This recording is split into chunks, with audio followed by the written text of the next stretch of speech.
Am I the asshole for borrowing my husband's work laptop without permission since I bought it for him? Yesterday, I had issues logging into my Facebook account on my computer and went to borrow my husband's laptop to see if I could log in there. The laptop was in his bag and he left for work shortly after.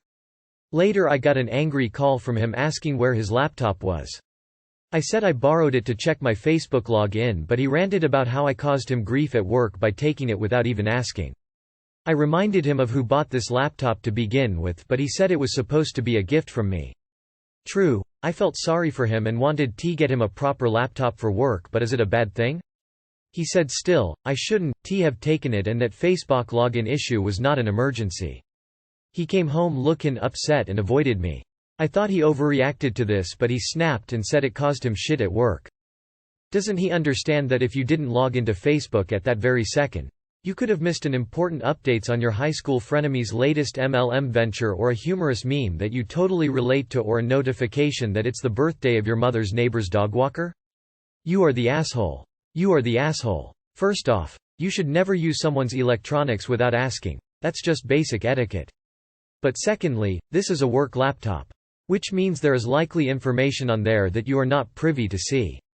And then the cherry on top is that because you ignored point 1, he was missing his laptop when he left for work. Grow up. Am I the asshole for leaving my babies inside by themselves? I, 20, am a mother of triplets whom are only 2 months old. I never expected ever in my life that I'd be a mother to triplets, so when I first became pregnant it was definitely the last thing in my mind. I'm home with my babies all day long and had to even transfer my education to online. Sometimes I just need some fresh air, especially when I can't get them to stop crying, and I find myself getting super frustrated to the point of tears. It's honestly so hard, and the dad isn't here to help as he's either at work or at school. My fiancé's 24 parents rented us a main floor apartment, so when I step outside I'm literally just sitting on the chair right beside the door, plus I have a baby monitor step up in their room and it has a camera on it. I can literally see them and hear them, so if anything happened I'd be able to quickly get to them. Being able to step outside for a few minutes to take a breather is really important to me because I start to have mini panic attacks when I can't get them to stop crying, and I get really frustrated because I just feel super overwhelmed. Being able to go outside just gives me a chance to calm down. My fiancé came home to me sitting outside while the babies were crying and freaked out on me, calling me a horrible mom and a bunch of other names that I'm not gonna list here. He thinks that I was being super neglectful and putting the babies in harm's way, and even told his parents, and now everyone seemed to be really against me. I grow up in the system. My fiancé's family is the only family I haven't ever known, so it breaks my heart that they are so upset with me, but I really don't think I was doing anything wrong or putting my babies in harm's way, but they seems to think otherwise. So here I am wondering if I should apologize for my actions or if I am the a-hole in this situation. Not the asshole. What you're doing is preventing shaken baby syndrome. When the caregiver is overwhelmed, you need to step away for a few minutes to collect yourself and breathe.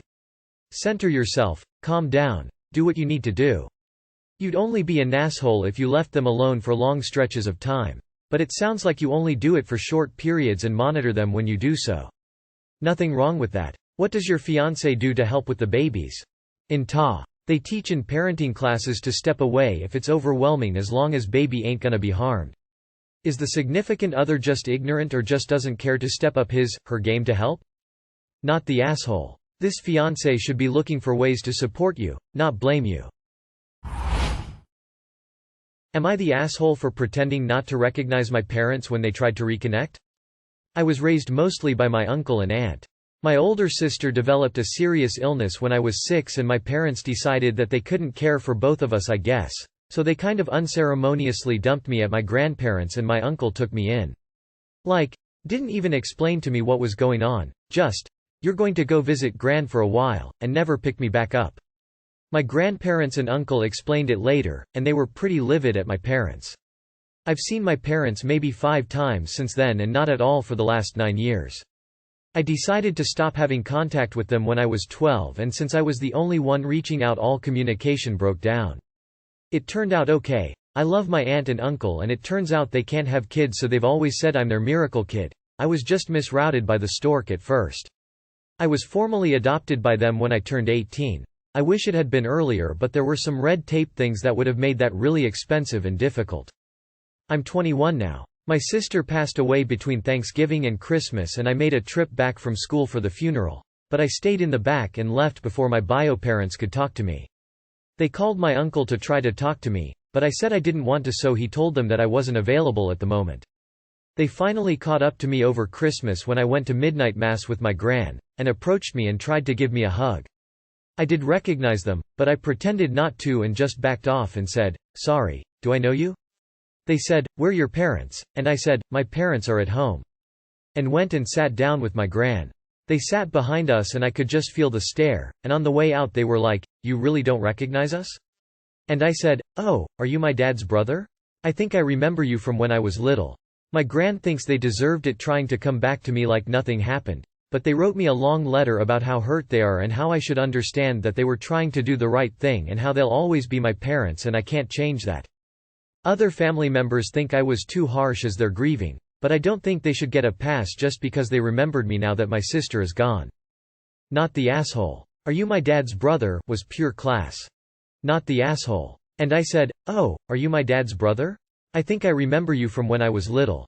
This was petty AF. Significant other much deserved, and I am applauding you all the way for it. I'm glad that you ended up with parents who love and cherish you. Also, you were adopted, so they aren't your parents. Notice how in their letter, they only focused on themselves. How hurt they were. Then, they had the audacity to tell you how you should be and feel. These people are garbage and deserve to know and be told repeatedly that they're garbage. Not the asshole. Rinse and repeat. Not the asshole. "Oh, are you my dad's brother? I think I remember you from when I was little." And this line is a winner.